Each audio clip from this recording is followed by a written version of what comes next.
My dad passed some stories along to me that I demanded growing up as a young man, as a young child. I demanded that they be real. I just wasn't interested in stories that were faking the funk too much.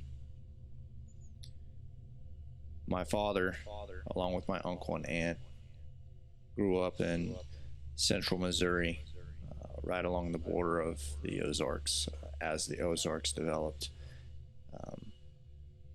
He, along with my uncle, with their .22 rifle and their dog, explored all the areas around their small farm home in the woods right next to a river. And he told me all sorts of stories. One of those stories was the story of a wandering lady. And as a small kid, I really didn't make much sense of it. It just sounded kind of strange and scary. The purpose of the story isn't necessarily to scare people, but it's just one of those oral traditions before social media plagued us all. They were passed on. This story was also corroborated by his science teacher.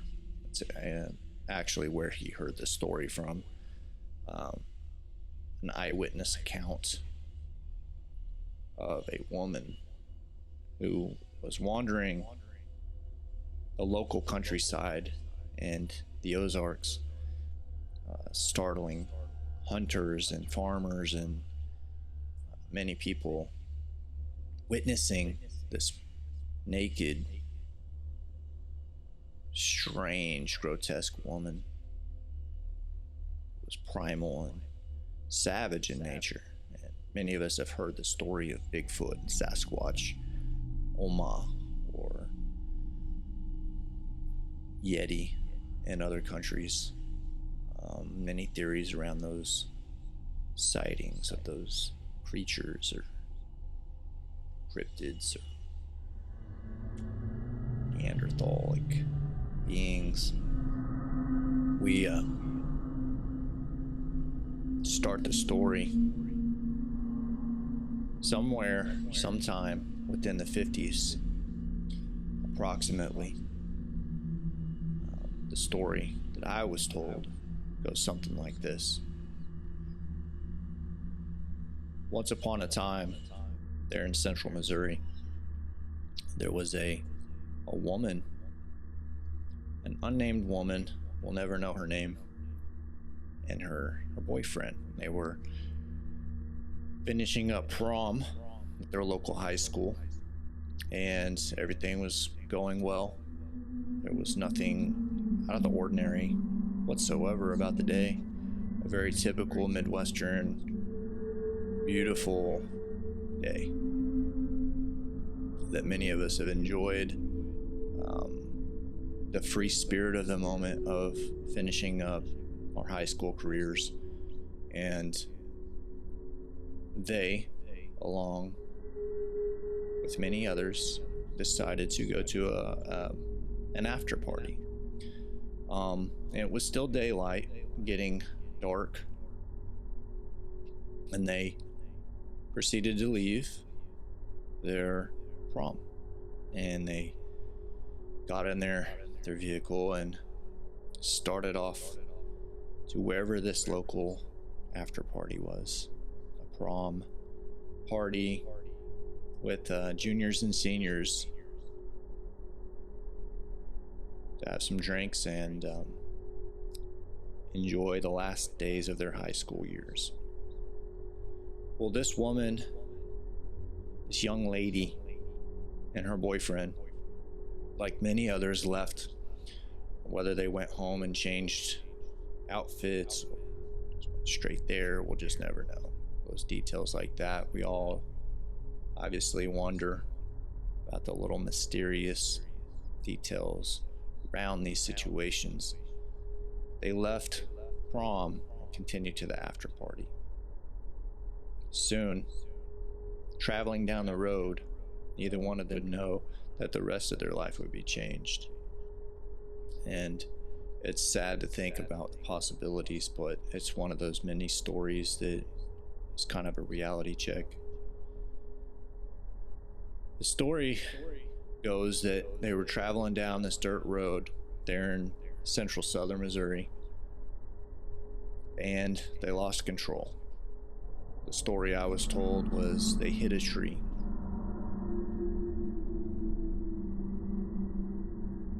Odds are they could have hit a pothole or already been drinking and crashed. They crashed this vehicle. Many of those vehicles, they just didn't wear seatbelts. And so, with no seatbelts, the boyfriend passed away immediately from his injuries. And the woman, the young lady, hit her head and had a severe head injury. Because of this severe head injury, she just was never the same again.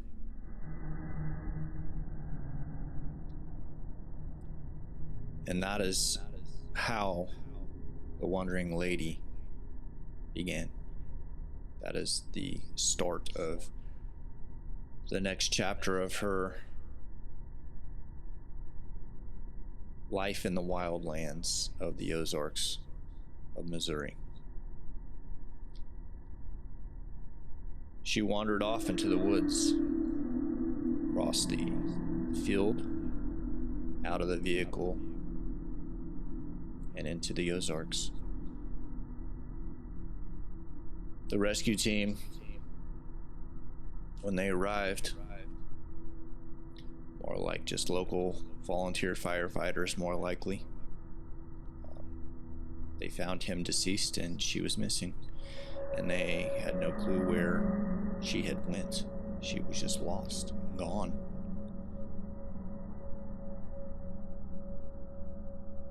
Many hunters and local farmers had reported seeing soon after that crash. And mind you, it's a small community. Everybody knows everybody's business. And of course, everybody knew that this young lady had gone missing. And it was just a very tragic, unfortunate, mysterious situation. There was even skepticism about what had happened. It just didn't make sense. But soon after, in that area, in the larger area around it, hunters began seeing a mysterious figure across the distance. Much like Bigfoot, they just started seeing this figure off in the hedgerow and the tree line. And some hunters reported seeing a human-like figure running through the woods or posturing in weird and strange locations. Very primitive, like animalistic, strange. A lot of people didn't understand what they were seeing. Many reports of Bigfoot. So they didn't put the whole situation together. Months and months passed, and there were still reports of this wandering lady, this mysterious figure, this woman, dirty and naked and ratty hair, hairy and primal. Strange noises in the distance at night that no animal would make. Different from a coyote, different from a bobcat.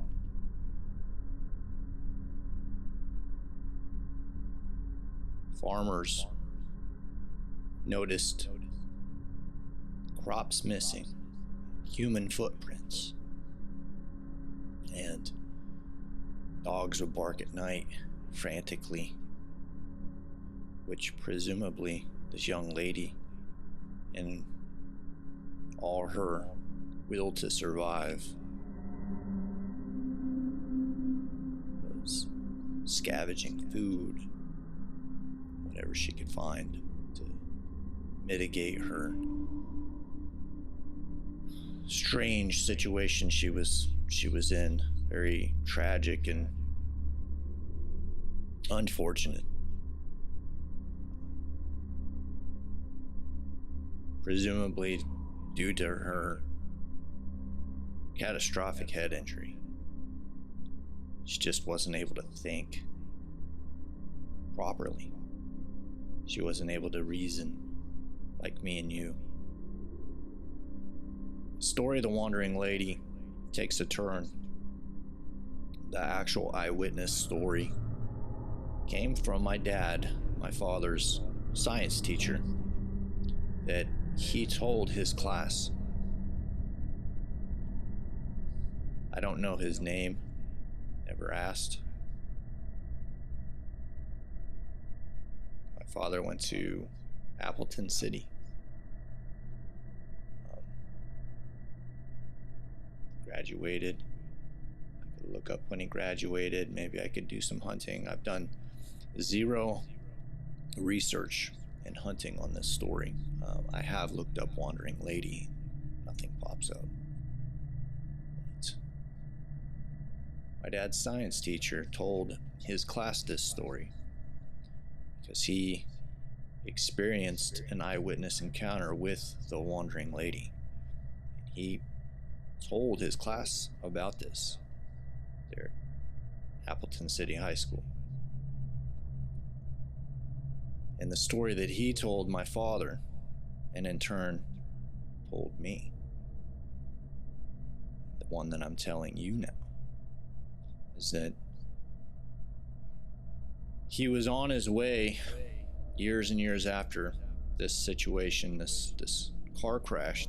My dad's science teacher and many of his classmates had just finished up a local football game, and they were players in the game, and he, along with the rest of his teammates, jumped in the back of a bed of a truck after the game and continued off to their after party. And they had won. My dad made it clear that these football players were pumped up and they were motivated and excited for the win that they had just had against a rival team. And anybody knows in the Midwest, American football is the major industry of any small town or big. We love the sport. It's very tough and rough, and barbaric in many ways. And after you start to understand the game, you gain a lot of respect for it. And so they were pumped up like any sport on top of that. And they were headed to this after party, much like this young lady and her boyfriend were when they crashed. And they headed out on this dirt road to this after party.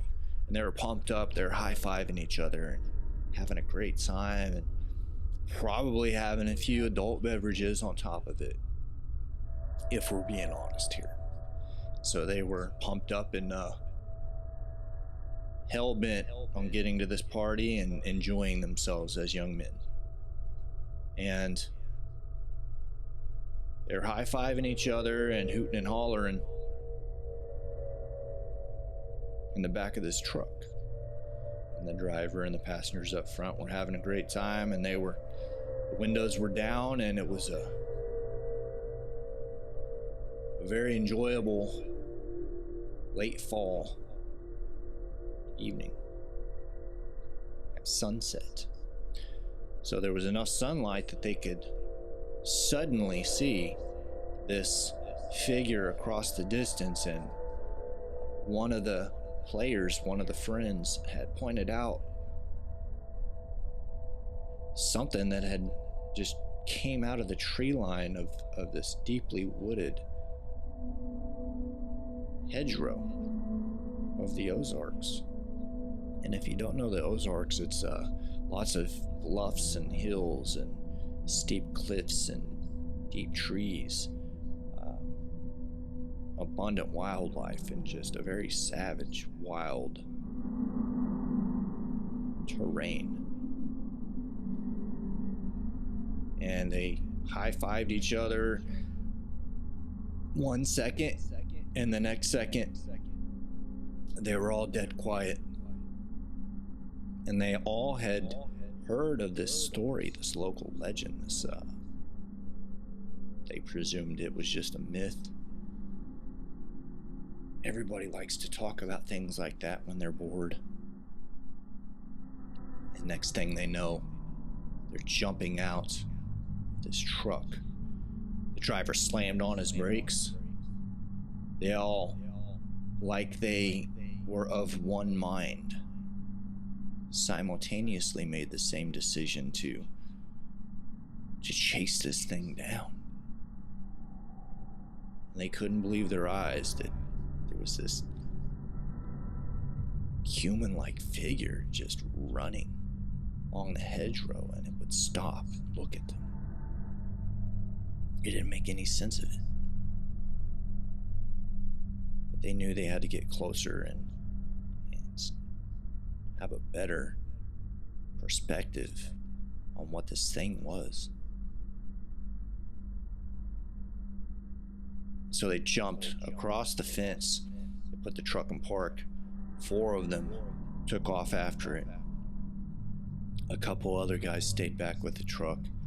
And these 4 guys, these 4 young men who had just won this football game and were already pumped up, full of energy, strong as ox, jumped this fence and took off after this thing, this figure. It ran across this field, stumbling over dirt clods and kicking up dust across this field like they were driving in a motorcycle, but it was just them running. And this thing, for some reason, just stayed and watched them come closer and closer and closer to it. And the closer they got, the more scared they got. Because the initial excitement is one thing, but when you finally get close to something that you really have no clue what it is, it bothered them. And none of them really said anything. And my dad's science teacher, and his 3 buddies, all were fairly close. And my dad's science teacher was the last one behind the other 3. And they got onto some firmer ground instead of running in this plowed up field, and got closer and jumped right behind this thing. One of the guys jumped right as it started to run. It got close enough, and apparently one of these guys jumped at this woman. He realized it was some sort of wild woman, it looked like. And the smell, she stank. She just never had a bath. And they jumped at her one by one. One guy jumped at her and fell, and they tried to grab her feet, tackle her, and she got away, and she ran, as in a survival mode, fight or flight. She took off. And the next thing you know, my dad's science teacher is the last one chasing her. And he was determined to catch her. and she was faster than him, but he kept pursuit of her. The faster she went, the faster he was forced to go.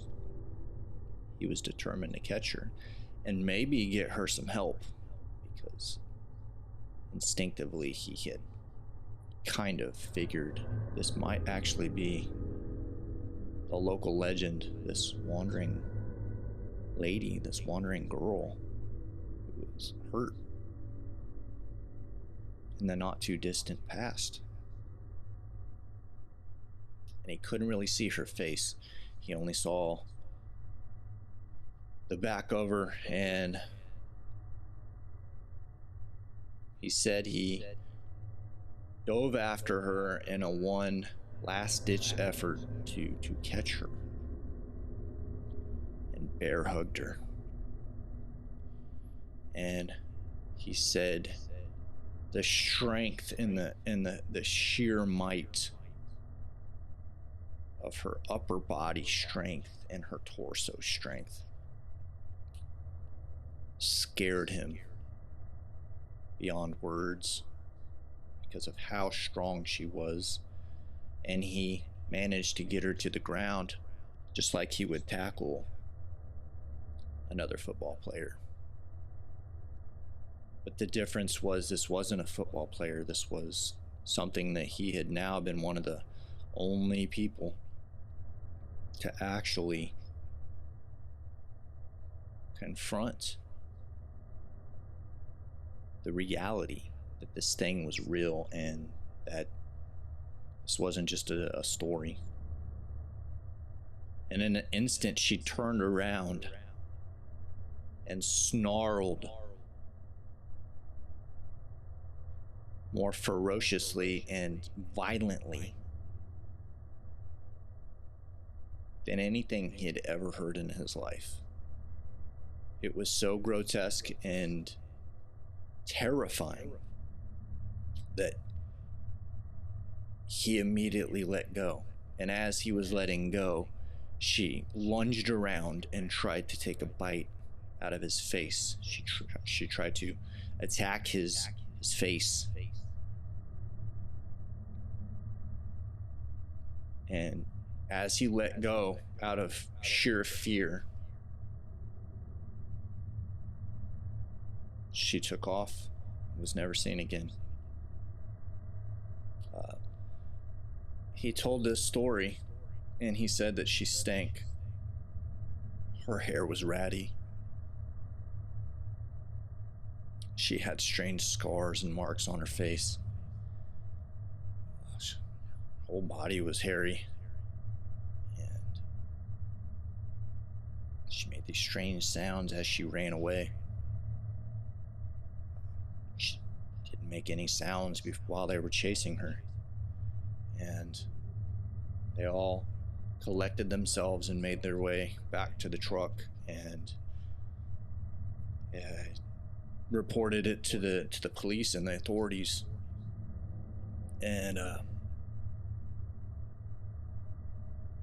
search party was organized, and nothing was ever found of this woman.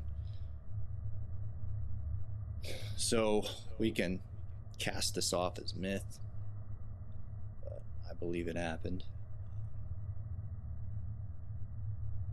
And it's not really too far-fetched. Many of these things happen without ever even being known. Stories of Bigfoot being some native cultures purposefully, as their final rite of passage, going into the most extreme oneness with nature, survival, the extreme of primal, to the inner world of the woods, devoid of civilization devoid of mankind as we know it. There's many theories around the Sasquatch Bigfoot that early Native American cultures, this was their final test of survival, their final test of elevating spiritually to being the supreme oneness of nature.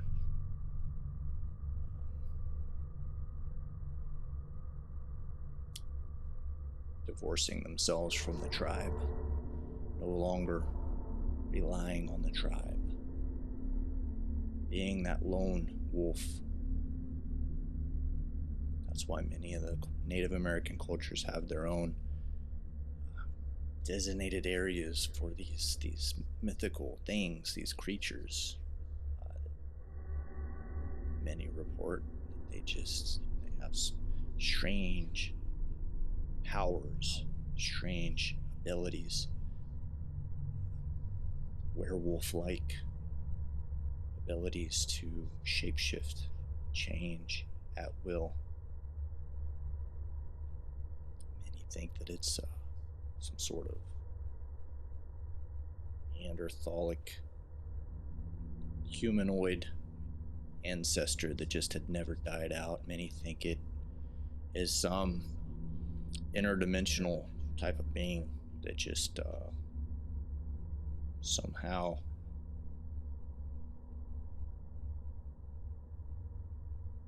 exists in those areas. We'll just never know. Maybe we will. This is the story of the Wandering Lady.